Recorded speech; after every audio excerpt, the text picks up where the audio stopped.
दोस्तों, मैं आपको आज गीता का प्रथम अध्याय बताऊंगा। मैं हर मंगल और शुक्रवार को एक एक करके गीता के बारे में बताऊंगा। अगर आप मेरे चैनल को सब्सक्राइब कर लें तो आपको जानकारी मिल रही है। आपसे पूरा सहयोग की आशा है। गीता में भगवान श्री कृष्ण ने रणभूमि में अर्जुन को जो ज्ञान दिया था वह गीता में बताया गया है। गीता में कुल 18 अध्याय हैं और उन सभी हैं अपना अलग अलग महत्व है। आइए जानते हैं गीता के पहला अध्याय का महत्व क्या है। श्री गीता उपनिषदों का सार है। महाभारत युद्ध के समय रणभूमि में भगवान श्री कृष्ण ने अर्जुन को जो ज्ञान दिया था वह गीता में बताया गया है। गीता में ऐसी बहुत सी बातें हैं जो मनुष्य को जीवन की कई कठिनाइयों को आसान बनाती है। इतना ही नहीं, गीता पढ़ने पर मनुष्य को बहुत सी नई जानकारियां भी मिलती हैं। साथ ही हर अध्याय के नियमित पाठ का अपना लाभ और महत्व है। भगवान शिव ने देवी पार्वती को गीता के पहले अध्याय के पाठ का महत्व जो बताया है वही यहाँ आपके उपनिषदों का सार है। महाभारत युद्ध के समय रणभूमि में भगवान श्री कृष्ण ने अर्जुन को जो ज्ञान दिया था वह गीता में बताया गया है। गीता में ऐसी बहुत सी बातें हैं जो मनुष्य को जीवन की कई कठिनाइयों को आसान बनाती है। इतना ही नहीं, गीता पढ़ने पर मनुष्य को बहुत सी नई जानकारियां भी मिलती हैं। साथ ही हर अध्याय के नियमित पाठ का अपना लाभ और महत्व है। भगवान शिव ने देवी पार्वती को गीता के पहले अध्याय के पाठ का महत्व जो बताया है वही यहां आपके लिए प्रस्तुत है। लेकिन गीता के पहले अध्याय के महत्व को जानने से पहले जान लीजिए श्रीमद् भगवद गीता के प्रथम अध्याय की खास बातें। गीता के पहले अध्याय का नाम अर्जुन विषाद योग है।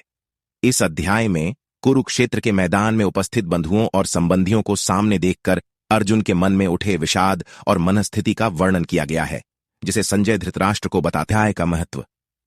एक समय पार्वती जी ने पूछा है, महादेव जी, किस ज्ञान के बल पर संसार के सब लोग आपको शिव कहकर पूछते हैं? मृगछाला ओढ़े और अपने सभी अंगों में शमशान की विभूति लगाएं, गले में सर्प और नरमुंडों की माला पहने हुए हो, इनमें तो कोई भी पवित्र नहीं, फिर आप किस ज्ञान से पवित्र माने जाते हैं? तब महादेव ने उत्तर दिया कि हे प्रिय, सुनो, मैं गीता ज्ञान को अपने हृदय में धारण करने से पवित्र माना जाता हूं। इस ज्ञान से मुझे बाहर के कर्म नहीं व्यापते। तब पार्वती जी ने कहा कि हे भगवान, जिस गीता ज्ञान की आप ऐसी स्तुति करते हैं उसके श्रवण करने से कोई कृतार्थ भी हुआ है? महादेव ने उत्तर देते हुए कहा कि इस ज्ञान को सुनकर बहुत से जीव कृतार्थ हुए हैं और आगे भी होंगे। मैं तुम्हें एक पुरातन कथा कहता हूं, तुम सुनो। एक समय पाताल लोक में शेषनाग की शैया पर श्री नारायण जी नैन मूंद कर आनंद में मग्न थे। उस वक्त भगवान के चरण दबाते हुए लक्ष्मी जी ने पूछा, हे प्रभु, निद्रा और आलस्य तो उन पुरुषों को व्यापता है जो जीव तामसी होते हैं। फिर आप तो तीनों गुणों से अतीत हो। आप तो वासुदेव हो। आप जो नेत्र मूंद रहे हो, इससे मुझके बड़ा आश्चर्य है। नारायण जी ने उत्तर देते हुए कहा, हे लक्ष्मी, मुझको निद्रा आलस्य नहीं व्यापता। एक शब्द रूप जो भगवद गीता है उसमें जो ज्ञान है उसके आकार रूप है। यह गीता शब्द रूप अवतार है। इस गीता में यह अंग है। 5 अध्याय मेरे मुख है, 10 अध्याय मेरी भुजा है, 16वां अध्याय मेरा हृदय और मन और मेरा उदर है, 17वां अध्याय मेरी जंघा है, 18वां अध्याय मेरे चरण हैं। गीता श्लोक ही मेरी नाड़ियां हैं और जो गीता के अक्षर है वो मेरा रोम है। ऐसा मेरा शब्द रूपी जो गीता ज्ञान है उसी के अर्थ में हृदय में विचार करता हूं और बहुत आनंद प्राप्त होते हूं। लक्ष्मी जी बोली, हे श्री नारायण जी, जब श्री गीता जी का इतना ज्ञान है तो उसको सुनकर कोई जीव कृतार्थ भी हुआ है, सो मुझसे कहो। तब श्री नारायण ने कहा, हे लक्ष्मी, गीता ज्ञान को सुनकर बहुत से जीव कृतार्थ हुए हैं, सो तुम श्रवण करो। एक व्यक्ति था जो चांडालों के कर्म करता था और तेल नमक का व्यापार करता था। उसने एक बकरी पाली। एक दिन वह बकरी चराने के लिए वन में गया और वृक्ष से पत्ते तोड़ने लगा। वहां उसे एक सांप से डंस लिया, जिससे वह तुरंत मर गया। मरने के बाद उसने बहुत से नरक भोगे और फिर उसका जन्म बैल के रूप में हुआ। उस बैल को एक भिक्षुक ने मोल लिया।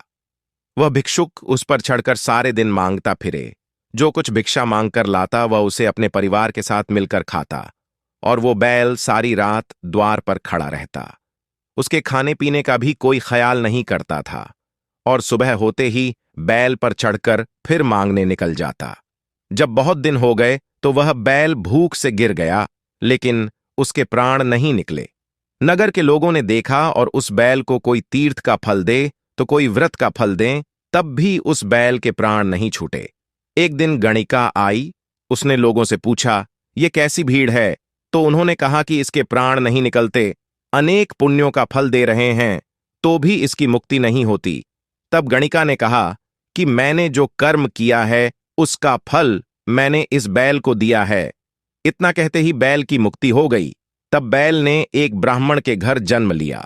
पिता ने उसका नाम सुशर्मा रखा। उसके पिता ने उसे पढ़ाया लिखाया। उसको अपने पिछले जन्म की सुध थी। उसने एक दिन मन में विचार किया, जिस गणिका ने मुझे बैल की योनि से छुड़ाया था उसका दर्शन करूं। विप्र चलते चलते गणिका के घर गया और कहा, आप मुझे पहचानती हैं? गणिका ने कहा, मैं नहीं जानती, तुम कौन हो? तब उसने कहा कि मैं वहीं बैल हूं जिसको आपने अपने पुण्य दिए थे। तब मैं बैल की योनि से छूटा था। अब मैं विप्र के घर जन्म हूं। आप अपना पुण्य बताएं। गणिका ने कहा कि मैंने अपने जाने पुण्य नहीं किया, परंतु मेरे घर एक तोता है। वह रोज सवेरे कुछ पढ़ता है। मैं उसका वाक्य सुनती हूं। उस पुण्य का फल मैंने तुम्हें दे दिया। तब विप्र ने तोते से पूछा कि तू सवेरे क्या पढ़ता है? तोते ने कहा, मैं पिछले जन्म में विप्र का पुत्र था। मेरे पिता ने मुझे गीता के पहले अध्याय का पाठ सुनाया करते थे। एक दिन मैंने गुरु से कहा कि मुझको आपने क्या पढ़ाया है? तब गुरुजी ने मुझे शाप दिया कि तू तोता बन जा। इसके बाद से मैं तोता बन गया। एक दिन बहेलिया मुझे पकड़ ले आया और एक विप्र ने मुझे मोल ले लिया। वह विप्र भी अपने पुत्र को गीता का पाठ सिखाता था। तब मैंने भी यह पाठ सीख लिया। उसी दिन विप्र के घर में चोर घुस गए। उन्हें घन तो प्राप्त नहीं हुआ, लेकिन वह मेरा पिंजरा उठा ले आए। उनकी यह गणिका मित्र थी। वह मुझे उसके पास ले आए। सो मैं नित्य प्रात गीता जी के पहले अध्याय का पाठ करत हूं, जिसे यह गणिका सुनती है। पर इस गणिका को समझ में नहीं आती। जो मैं पढ़ता हूं वही इस गणिका ने तेरे निमित्त दिया था। वह श्री गीता जी के पहले अध्याय का फल था।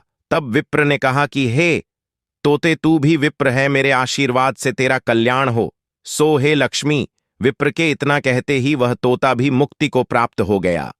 तब गणिका ने बुरे कर्म छोड़ भले कर्म ग्रहण किए और नित्य स्नान करके श्री गीता जी के प्रथम अध्याय का पाठ करना शुरू कर दिया, जिससे उसकी भी मुक्ति हो गई।